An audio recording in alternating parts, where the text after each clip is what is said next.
Depuis la mi-janvier, une nouvelle vague de patients afflue à l'hôpital de Dupti, le plus grand hôpital de la région Afar. Le docteur Zeoudou Mekonnen a opéré de nombreuses victimes. Parmi elles, cette petite fille de 7 ans. Elle est venue après une explosion. À cause de ça, elle était blessée à l'abdomen, à la main gauche et à la jambe droite. Arrivée il y a près de 2 mois, elle a eu de grandes difficultés à se nourrir. Elle mange un tout petit peu depuis quelques jours, mais avant, elle ne mangeait pas. Il y avait 2 autres enfants avec elle, mais ils ont été moins gravement blessés. Selon le directeur de l'hôpital, la plupart des blessés ne sont pas des militaires. À un moment, nous recevions plus de 100 patients par semaine. Les victimes sont des civils, bien sûr, car au moment où le conflit a commencé, là-bas, il n'y avait pas de militaires ou de forces spéciales présentes sur la zone. Selon le directeur, les militaires sortent rapidement de l'hôpital car ils peuvent partir en convalescence dans leur caserne. Les civils et les miliciens ne peuvent pas rentrer chez eux. Ils viennent souvent de la frontière avec le Tigré, un secteur touché par les récentes violences. Nous nous rendons à Avdera, plus au nord, un peu plus près de la zone du conflit. Cette ville était connue pour son lac salé, d'où sont extraits chaque année des tonnes de sel. Aujourd'hui, la ville abrite des milliers de déplacés.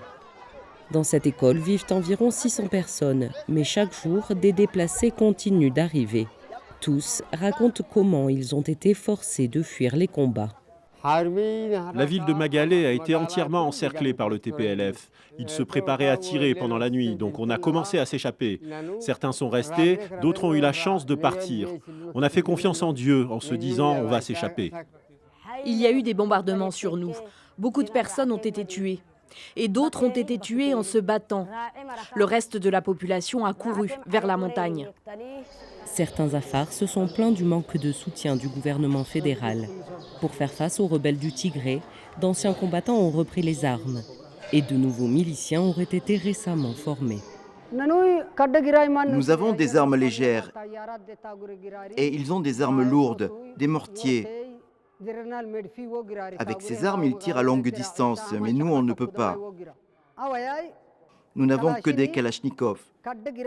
Mais quand ils viennent plus près, on arrive à les cibler.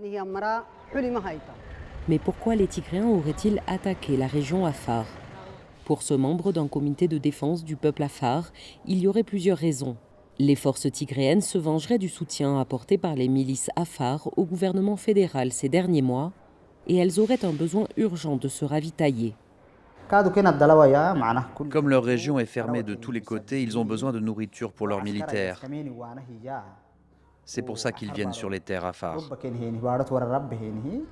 Il y a quelques jours, dans un communiqué, les rebelles du Tigré affirmaient qu'il n'y avait plus de combats dans la zone et que leurs attaques répondaient à des incursions dans leur région des forces spéciales Afar et de mercenaires érythréens. Ces tout derniers mois, plusieurs milliers de personnes auraient été déplacées par les combats en région Afar. Des personnes qui vivent désormais dans des conditions extrêmement précaires, dans le vent et la chaleur écrasante de la région.